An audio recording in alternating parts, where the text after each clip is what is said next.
Vamos lá, farmacogenômica.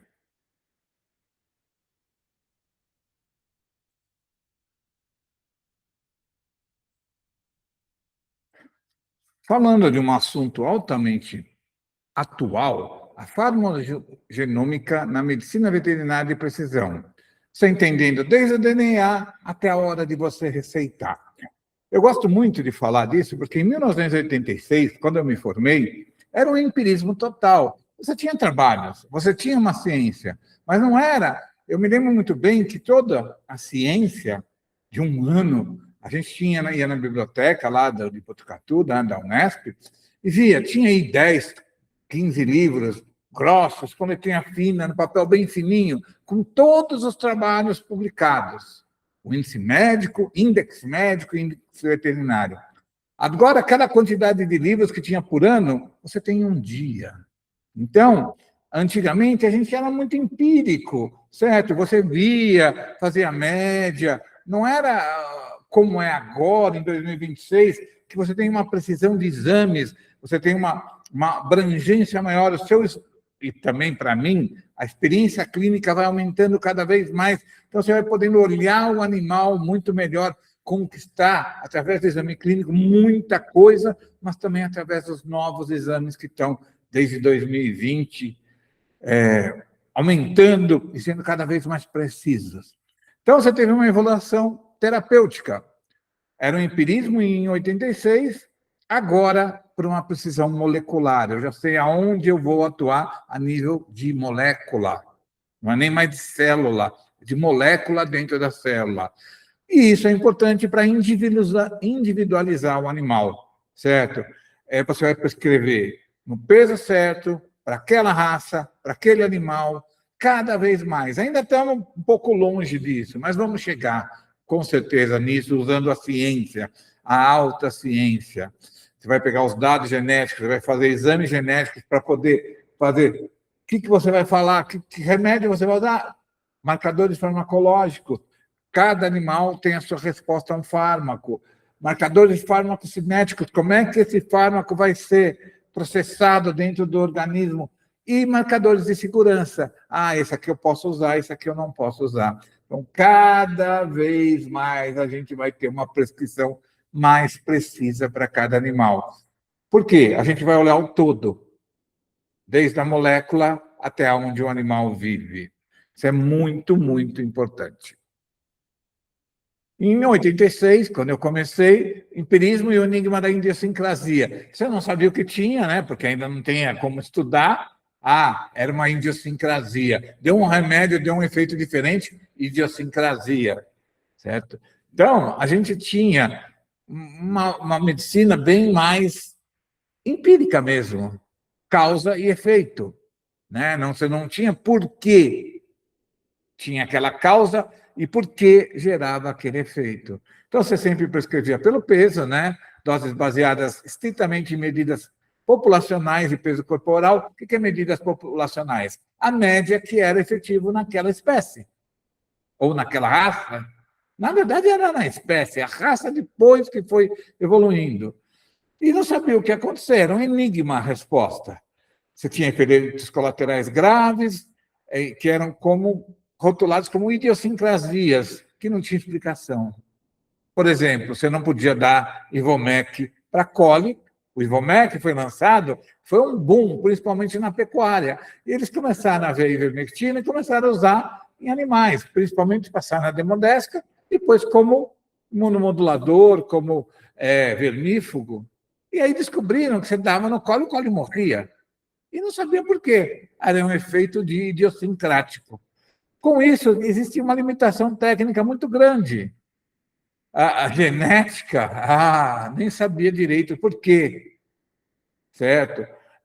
A clínica, tentativa e erro, certo? Nos anos 80 era assim que funcionava. Você tinha um peso, via o que ia acontecer.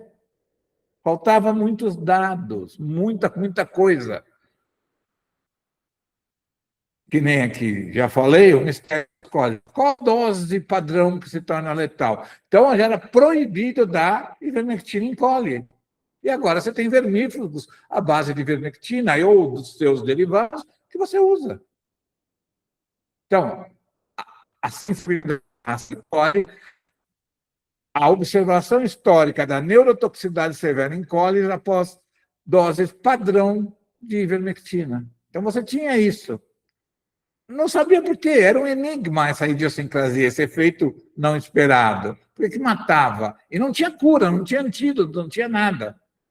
Era um mistério clínico, agora a gente sabe que é uma mutação gênica inadequada dessa raça.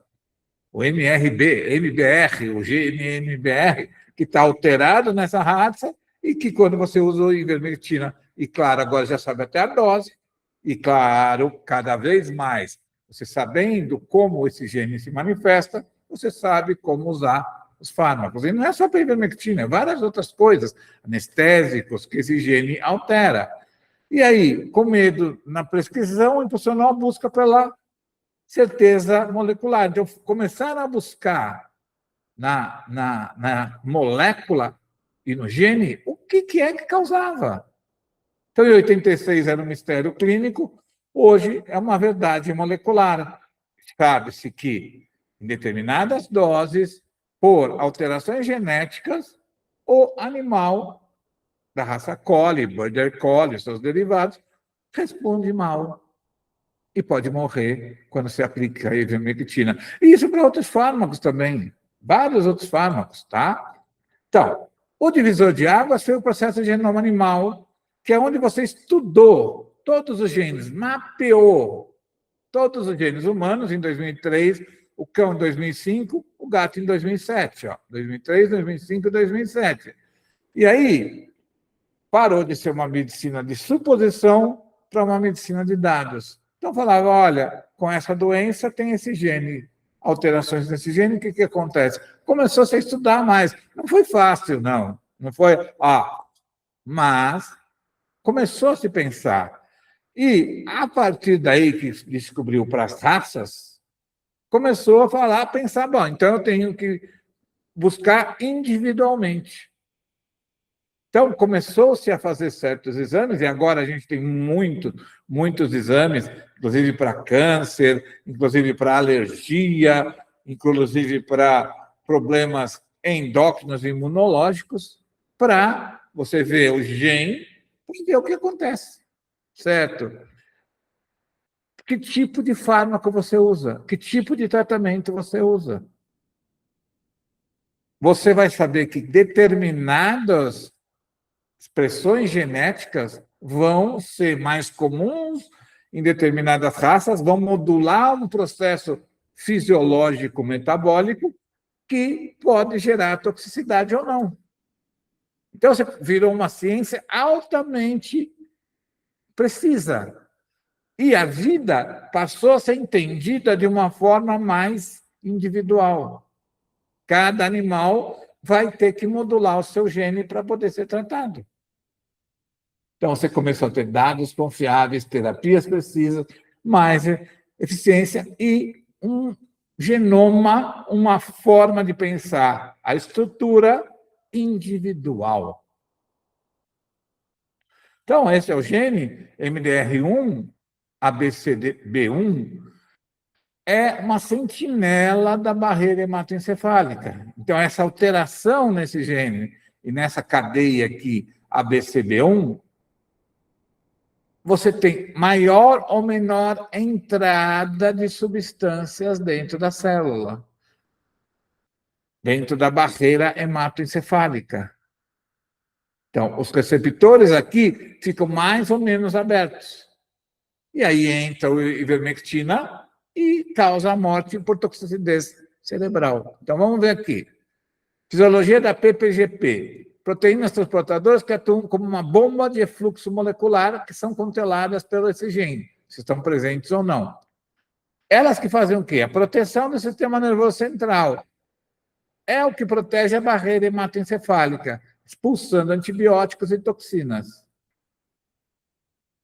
Podem também presentes nos rins, no fígado, no trato intestinal, para excreção. Então, se eu tenho alterações nesse gene, nessa modulação desse gene, eu tenho pouca desintoxicação, então um animal mais sensível se o foco for do fármaco do sistema nervoso central.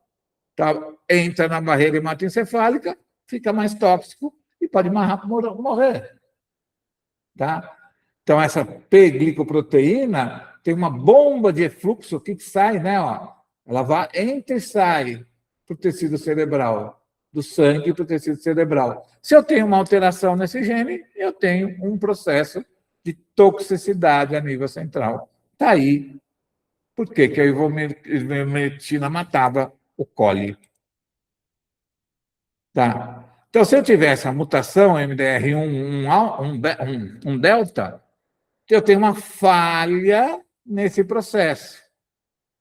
Falha na produção de P-glicoproteína funcional. Então, os liberadores da sujeira de dentro para fora e de entrada de fora para dentro ficam com problema.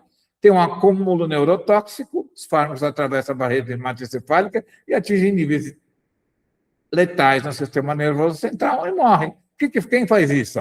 A ivermectina, a vincristina, a loperamida e a digoxina. Então, para esses animais, que a gente sabe que os collies e os border collies, os que têm essa mutação, se eu usar essas drogas, eu tenho que usar doses muito mais baixas ou trocar de droga. Certo? São todas neurotóxicas, com risco elevado de convulsão, coma e óbito. Então, aqui, ó, as alterações nessas proteínas vão causar alterações na entrada e desintoxicação do sistema nervoso central e aí acontece a intoxicação, convulsão, coma e morte. Mutação nesse genezinho assim, deleta o 1 delta. Olha só. Quando você ia saber isso? Só a hora que você tivesse o genoma. Então, em 1986, a gente sabia disso, mas não sabia por quê. Era um efeito idiosincrático. Agora, 2005, foi feito o genoma canino, aí descobriram esse gene, foram estudar, e agora a gente sabe onde é que atua, como é que faz. E aí não foi só a ivermectina, a vincristina, a digoxina, a loperamida. Então, é importante eu saber as raças que têm as alterações nesses genes. Alta incidência em coli, até 75%, em pastores australianos e whippets. Então, todas essas três raças, que é o border collie, né, basicamente aqui, que aqui está falando com o pastor australiano, então, tem uma chance maior de se intoxicar com isso. Tanto que era coisa, salvou o colo e tal. Nem sabia por que salvava. Porque deu soro, porque fez isso, fez aquilo. Então, o ideal é uma testagem preventiva. Antes da primeira dose, independente do fenótipo visual. É coli, não vou dar. Mas o ideal seria, antes de dar ivermectina em qualquer animal, ou vincristina, ou dopamiamida, ou digoxina, testar. Era porque a gente via que tinha tanta intoxicação por digoxina. Por quê? Tinha esse gene alterado.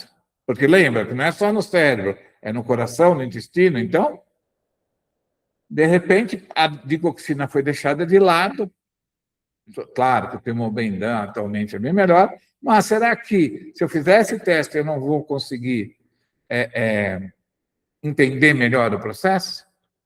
Então, aqueles portadores e os mutantes vão se reconhecer e aí você não vai usar essas drogas. Então, conhecer para proteger, você decide melhor o que usar, você vai ter uma proteção melhor e melhores resultados, né? Existe o teste genético, não é tão barato, eu sei que custa em torno de 900 a 1.200 reais, mas para segurança vale a pena. Polimorfismo no ciclocromo P450. Então, o citocromo P450 é o motor do metabolismo. Ele quem vai ajudar as enzimas hepáticas a desintoxicar, principalmente o fígado. Então, se eu tenho mutações, polimorfismos, eu vou ter mais chance de ter intoxicação, certo? Então, os polimorfismos nas enzimas CPI do 2015 e CPI 2811 ditam a resposta individual. Então, se eu fizer um exame, que também tem, não é tão comum de se fazer, mas tem, eu vou entender a bioativação e a eliminação dos xenobióticos, dos produtos farmacológicos tóxicos, certo? Que vem de fora, denomina a velocidade com que o fármaco é processado pelo fígado. Então, eu vou ter linhas conforme a genética. Ó, isso aqui vai processar rápido, esse processa normal, esse processa lentamente. Isso gera um impacto clínico fundamental para o ajuste da dose, principalmente em anestesia e manejo de dor crônica. Então, para opioides, é muito importante entender isso. E, claro, tem outras drogas. Com isso, você vai ter uma precisão maior no tratamento. Porque, ó, você vai ter os que têm perfis metabólicos ultra rápidos, que eliminam o fármaco precocemente, resultando na falha terapêutica. Ó, eu dei o remédio, não melhorou, deu anestésico, não dormiu. Eu vou ter os intermediários, que vai ser moderado, que seria a dose ideal que a gente usaria, a dose média, e os lentos, onde você vai precisar diminuir a dose. Aqui você vai ter que aumentar, diminuir a dose, senão você vai intoxicar.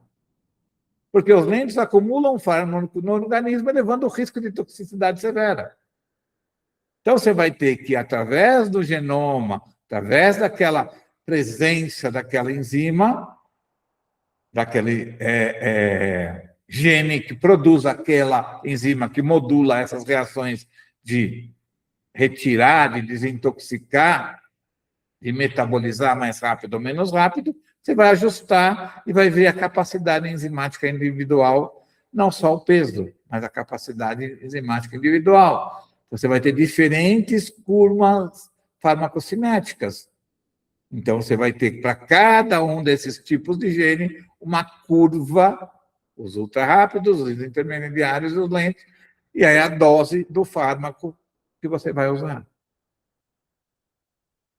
Farmacodinâmica de prisão, variabilidade nos receptores-alvo. Então, eu vou também começar a ver geneticamente como são os receptores. Se eles estão normais ou eles estão mutados. Se eles estiverem mutados, eles não vão ser bons receptores. E essa ligação ineficaz vai impedir toda uma série de eventos metabólicos que geram falha terapêutica.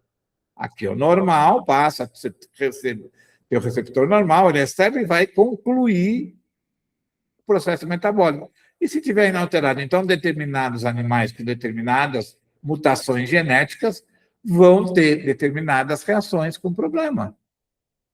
Então, mutações em receptores celulares alternam a ligação e eficácia dos fármacos. Então, geram a falha terapêutica. E aí se explica molecularmente para os pacientes que não respondem tratamentos convencionais. Então, aquela história, eu uso determinada droga para um animal, ele não responde, porque provavelmente ele tem uma mutação genética que vai levar ele a uma não resposta correta. Então, eu vou ter que ver os alvos específicos para mim estudar de cada fármaco, na cardiologia, na endócrino, na neuro, para mim saber se esse animal vai ou não responder ao que eu estou falando. Se tiver alta, a resposta é alta. Se não tiver mutado, a resposta vai ser baixa. Isso é importante na clínica, nos resultados. Então, é o que a gente fala, esse animal é mais ou menos sensível, a gente ia na clínica. Agora, a gente pode ter exames genéticos que vão falar isso tudo. E tem vários. Muitos. Tem laboratórios só voltados para isso. A partir de 2023, 2024, aqui em São Paulo, a gente tem 4 Alquene PET, Vida PET, DNA PET, são todos assim, que já fazem exames específicos. Começaram principalmente para oncologia, mas agora já estão fazendo de outras doenças, de outros fármacos. Com isso, você vai maximizar a sobrevida, porque você vai selecionar o fármaco, a técnica, especificamente. Então, para cada tipo de tumor.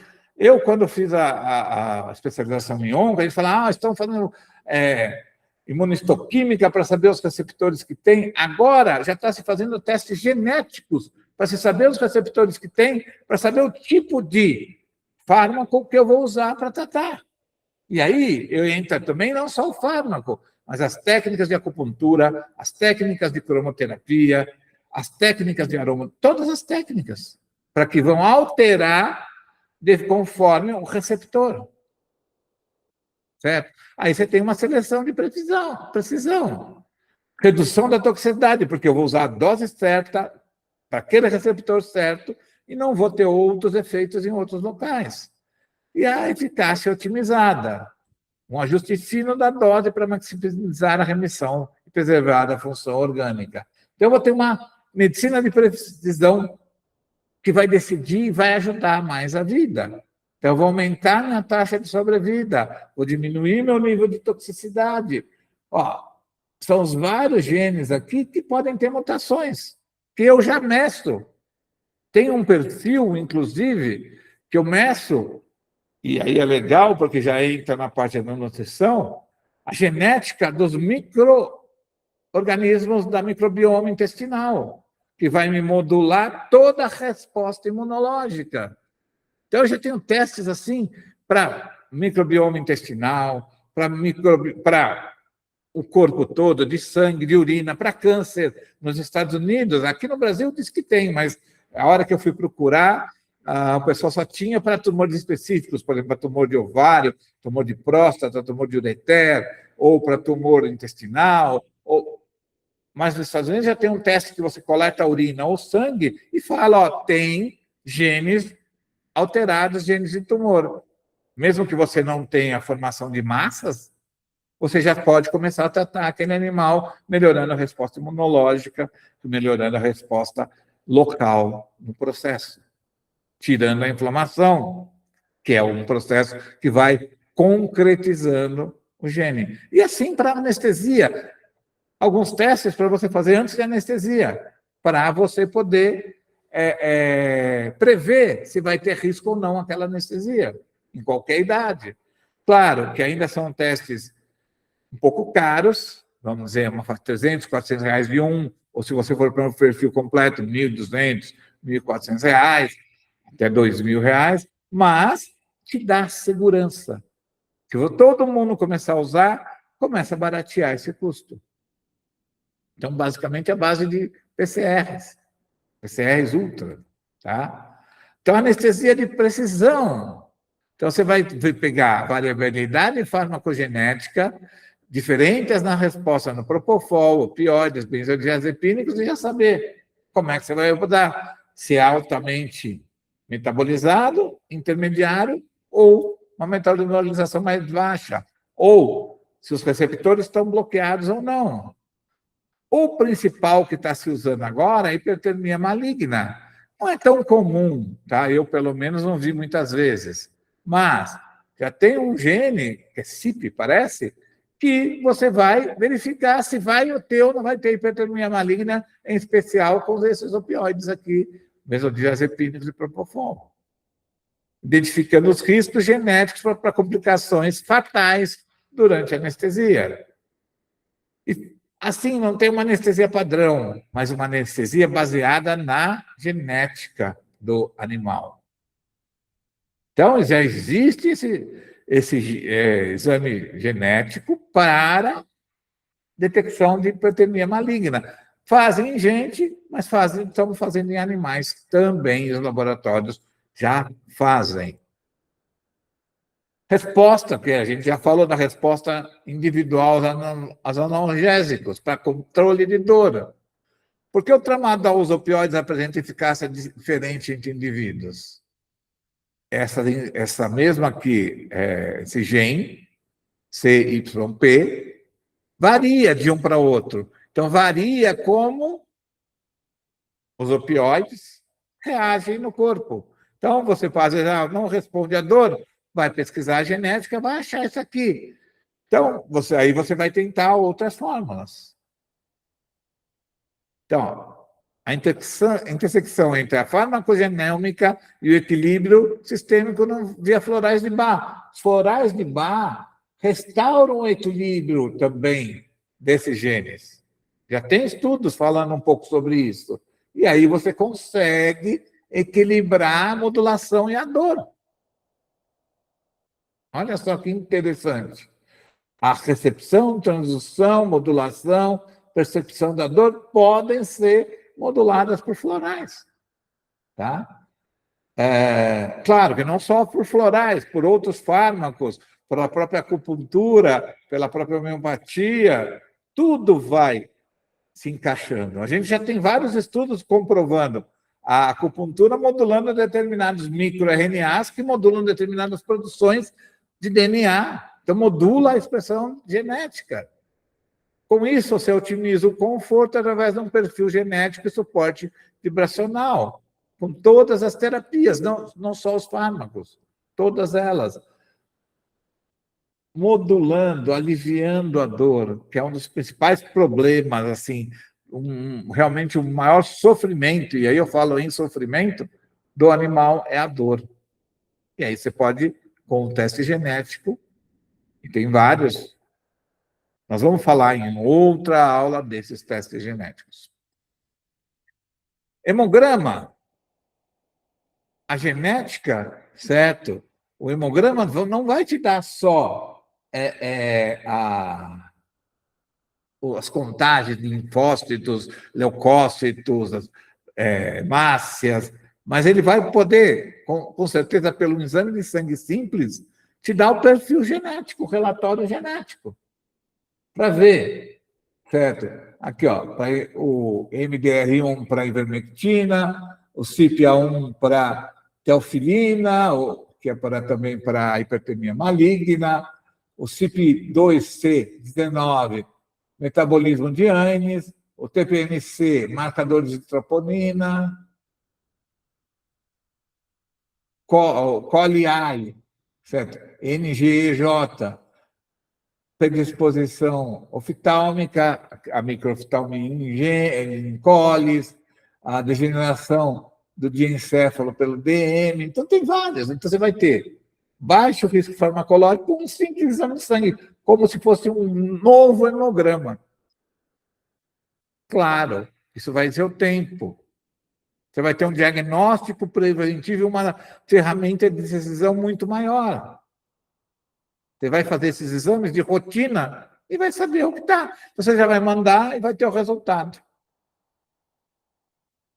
Será que é sensível? Será que aquele cruzamento vai gerar um cólico microoftalmia? Será que vai estar resistente, vai ter ou menos resistência à ivermectina, à hipertermia maligna, tantos outros processos que a gente vai, cada vez mais vai descobrir. E aí você vai usar esse relatório para fazer o seu tratamento e seu diagnóstico, tratamento e gerar o prognóstico. Ajudadas pela inteligência artificial e a farmacogenômica, porque vai ser muito mais rápido para cruzar esses dados. Então, que nem você vai ter tabelas montadas que já vão comparar, já vão fazer análise populacional e vão te dar as possibilidades. Claro que vai tudo de você fornecer os dados clínicos. Então, não vai falar, não vai ter um robô vai fazer tudo isso. Não. Você vai ter que pensar. Vai ter algoritmos preditivos e cruzando os dados do genoma com histórico clínico para prever interações. Já estou trabalhando nisso, já tenho alguma coisa sobre isso, certo? Claro que ainda tem os testes genéticos, ainda mais focado nos testes bioquímicos, mas a gente já consegue prever doença e longevidade com os testes cada vez mais eficientes que a gente tem. Tudo, claro, você vai depois botar nos algoritmos, vai comparando os dados, vai criando realmente uma inteligência artificial para te ajudar no processo. Porque a IA faz a gestão de dados. O veterinário analisa, colhe os dados, não só os dados dos exames, mas também os dados clínicos. E na planilha que eu estou montando, inclusive, esses dados clínicos são muito importantes. Está bem de cabeça, doenças que o animal teve, o exame clínico que você faz. Isso é muito importante. A avaliação das escalas de qualidade de vida, de desconforto ambiental, todas elas entram. E quem faz isso? Não é a IA, não é o exame, mas é o veterinário que cada vez mais vai ter que entender a clínica, os dados vão ser unidos com os dados dos exames e cada vez mais você vai ter resultados de tratamento, de diagnóstico, de prognóstico e de tratamento mais precisos e mais diretos. Então, você vai ter, semáforo terapêutico. Verde, genótipo compatível com a dose padrão e alta eficácia. Amarelo, necessidade de modulação da dose e monitoramento rigoroso. Vermelho, não pode usar, alto risco de toxicidade severa ou falha terapêutica total. Então, você vai ter um algoritmo que vai te orientar no tratamento. Claro que ajuda também no diagnóstico. Então, o mais importante é que o veterinário vai estar sob controle de tudo isso. Primum non nocere, certo? Não causar o menor dano possível. Não causar dano. Não causar problema. Intervir da forma mais sutil possível. Essa vai ser a responsabilidade do veterinário. Eticamente, como profissional, a função dele é fazer o melhor para o animal. E esses exames genéticos vão permitir ele identificar os riscos genéticos e prevenir. Então, tendo sempre o compromisso com a ciência, mas também o compromisso com a clínica.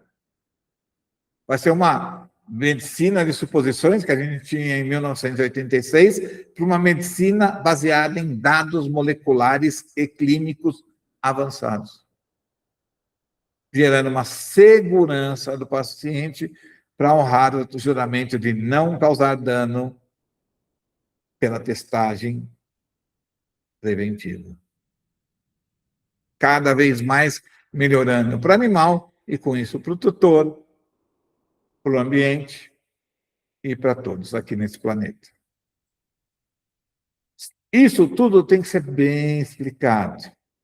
Outro dia veio um cliente aqui, fiz um exame caríssimo, que vi que o exame era, que precisa para usar os remédios, para usar as coisas, Quando foi ver, era um exame para ver se o animal era Border Collie. Ele era Border Collie e tinha pedigree. Claro que foi um pouquinho mais.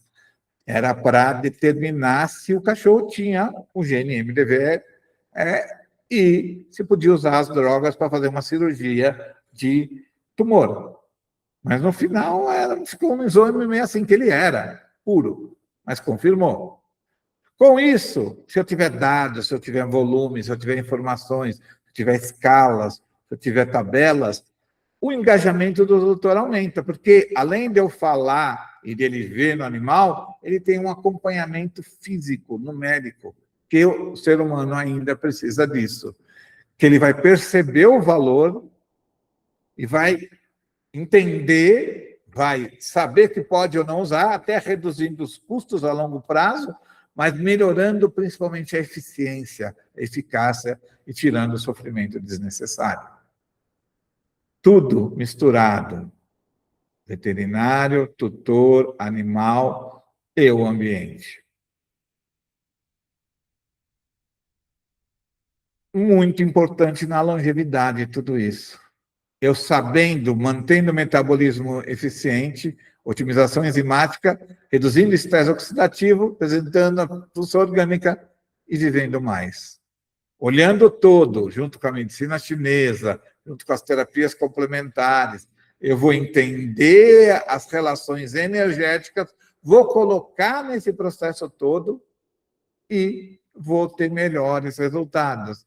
E gerando uma longevidade realmente ativa, melhorando o relógio. Sem isso tudo, a gente saiu, em 1986, de uma vida média de 6 a 8 anos, para uma vida média de 14 a 16, em 40 anos, Veja a hora que a gente usar cada vez mais esses recursos. O animal vai chegar no potencial máximo orgânico, 25, 28 anos, um cão e um gato.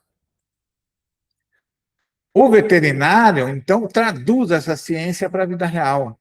Ele pega esses exames, pega os achados clínicos, pega os dados genéticos e traduz para o animal e para o seu tutor. Humanizando a tecnologia, não é só número, mas também é um animal, é um jeito, uma vida que você precisa respeitar. E gerando um legado de cuidado, honrando a individualidade biológica como pilar máximo da medicina veterinária moderna. Então, nós passamos de trabalhar num grupo para trabalhar no indivíduo. Passamos de usar drogas com doses de grupo para a droga e a dose individual. Estamos há pouquíssimo tempo disso. Com certeza, quem assistir esse vídeo daqui a 4, 5 anos vai ver que isso já se realizou. Então, comparando, em 86, quando eu me formei, era idiosincrasia, não sabia por quê, agora a gente sabe até pelo mapeamento genético. Era uma dose por peso, agora é uma dose por genótipo. O tratamento era tentativa e erro, agora eu uso, tenho previsibilidade molecular. 86 era muito empírico, agora tem uma responsabilidade genômica. O gene já me mostra o que fazer. 2030, vocês vão ver que isso daqui vai estar ainda mais evoluído e mais aplicado no dia a dia da clínica. Então, como é que você faz isso daí? Primeiro, vê os laboratórios que tem aí perto de você, seleciona os parceiros. Ah, mas eu moro no interior do Amazonas, mas muitos dos testes você pode mandar aqui para São Paulo. Então, você tem que começar assim.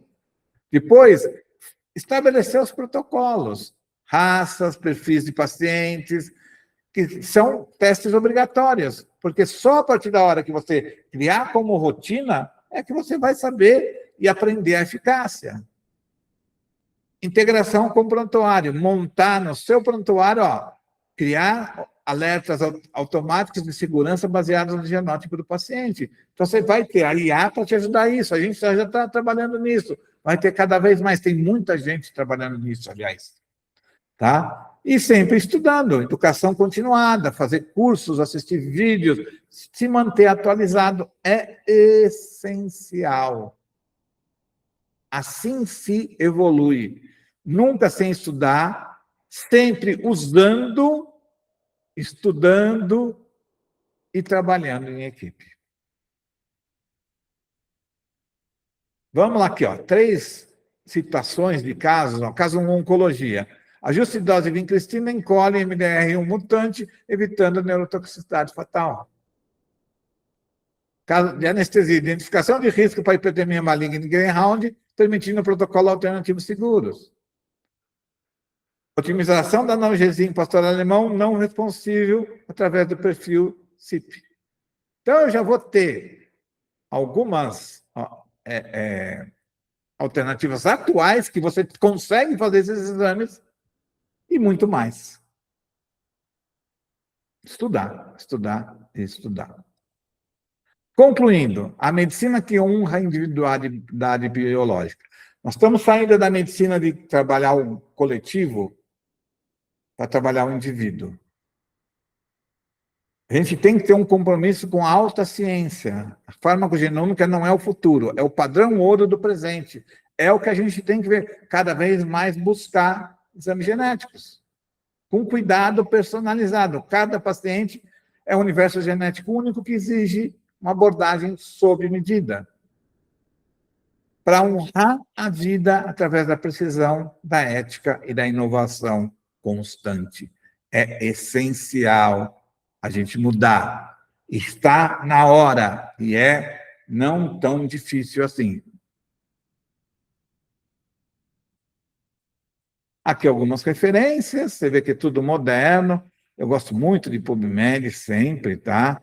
Ou quiserem, pode falar comigo, que nós estamos trabalhando aí de medicina de precisão e longevidade, tá? cada vez mais. Muito obrigado.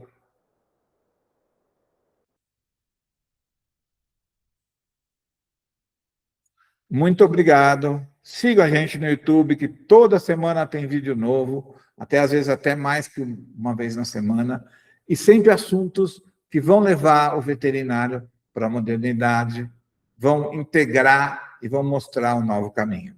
Muito obrigado.